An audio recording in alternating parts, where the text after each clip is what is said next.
So business owners that are struggling with getting their revenue together, I want to tell a little story about a client of mine that actually was able to double her monthly income just by adjusting her strategy. So a little bit about the business. It's a brick and mortar business. She had one location. She opened a second location. Thankfully, the first one's doing really well, and she's trying to build out the second one. And the struggles with that is that when you're moving into a new neighborhood or a neighborhood that you don't really understand just yet, it can be a little difficult trying to figure out how to get those people interested in what you have to offer. It takes some, iteration, testing, and you have to be willing to put in that extra work to figure out what your ideal audience really wants from you. And that is what I was helping my client understand was, what are these people looking for? What would actually move the needle in the right direction for the business? So what did we find out? Well, we started by asking questions, okay? This is like the number one thing that people don't do, and I don't understand why. But asking your people why they like your service, what could be improved, and what it is that they're trying to achieve with your service can be really helpful in your own understanding of how to market this stuff, right? Now, there's people that come into fitness type businesses for different reasons, right? You might try to lose weight, you might try to get stronger, maybe you're trying to increase your flexibility, maybe you're just overall trying to be more healthy. But the idea here is that we need to understand who these people are, right? Because some people will buy.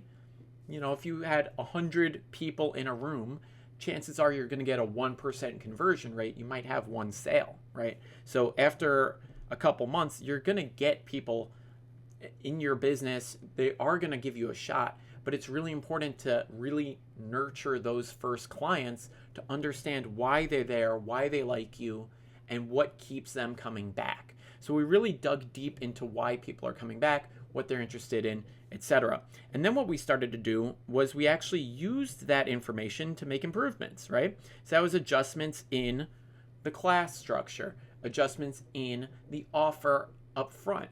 It was adjustments in what are we putting in front of these people before they buy, right? And usually that comes in the form of ads, right? And with ads, you have to be very mindful of what's going in front of your ideal to-be customer. One of the things that we did was we literally started doing just engagement campaigns. And this can be done in different ways. There's not one way to do it correctly or wrong or whatever. But the idea here is that we have no CTA, no call to action necessarily. And it was really just about awareness, right? Because in this case, we've got a brand and we're trying to just build up the awareness in a neighborhood that we're there. These are the services we offer. This is the experience you can expect. These are the testimonials of the people that have used it, that have gotten results, that are happy with the results. And we just are putting that out there and putting it in front of the right people, okay? So that was really step one in this process, was literally just getting together an engagement campaign. And then what we started to do was we took about 25% of those people and we started, now when I say 25%, I'm talking about the actual watch time of these ads, okay? So 25% gives us a pretty good idea of who it is that are actually interested in what we have to offer, okay? That's a really key point. And for these engagement campaigns, figure about 3 to 5 minutes long, these ads, okay? So they're a little bit on the long side, but when you have a higher ticket offer on the table, it takes a little bit more trust and certainty that people are gonna buy your products, right? So I don't mind having a 3 to 5 minute ad because you only pay per engagement, right? If somebody starts watching your ad, it doesn't matter if the ad's 5 seconds long or if the ad's 60 minutes long. It literally, you're paying the same amount of money.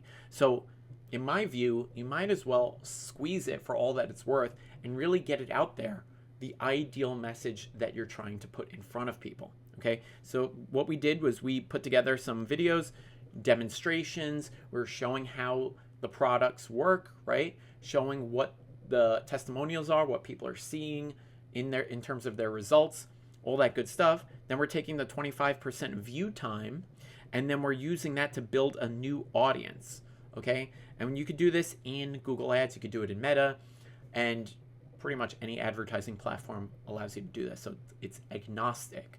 But what's great about it is we start building up a data set with these 25% people. And that is kind of what we're building up. So think of it like we're gathering people into our bag of tricks, right? Like Santa's sack. We're putting data into Santa's sack because we're getting all these people on this list that have watched at least 25% of our reels. You can play around with this in your business, see what works for you, but 25% made a big difference in this case, okay? So then we took that 25% and we put together a very special offer. And with that special offer, it was kind of like a one-time deal, right? And, you know, it's not really a one-time deal. People put on sales all the time. If you go to Macy's, there's always a sale, right? So people aren't really catching on that sales are really kind of like just a tactic.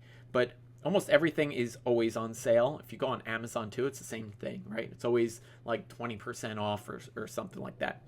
But what we did was we started to put people onto a specific wait list, right? This was like a VIP wait list for only the most interested people, right? So we're filtering down even further our ideal audience and our ideal customer, right? So we're taking the masses up here with the engagement, we're running them through the filter to 25%, and then we're putting them onto a VIP wait list for a very special deal that they can only get right now, okay? And then what we're doing with that is we were nurturing them a little further with some email campaigns and SMS texting and stuff like that. And then we eventually had a release date, and on that release date, they got the deal. And we got an insane ROI. It was literally 10x what it cost to put into the campaign, okay? So literally 10x ROAS, unbelievable.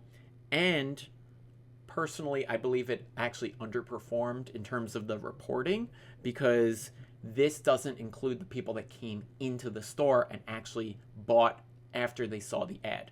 So there is an attribution missing in all of this. We're missing a little bit of the attribution because we're not tracking the in-store conversion. So I think that this is actually, it performed a lot better than what I'm saying here.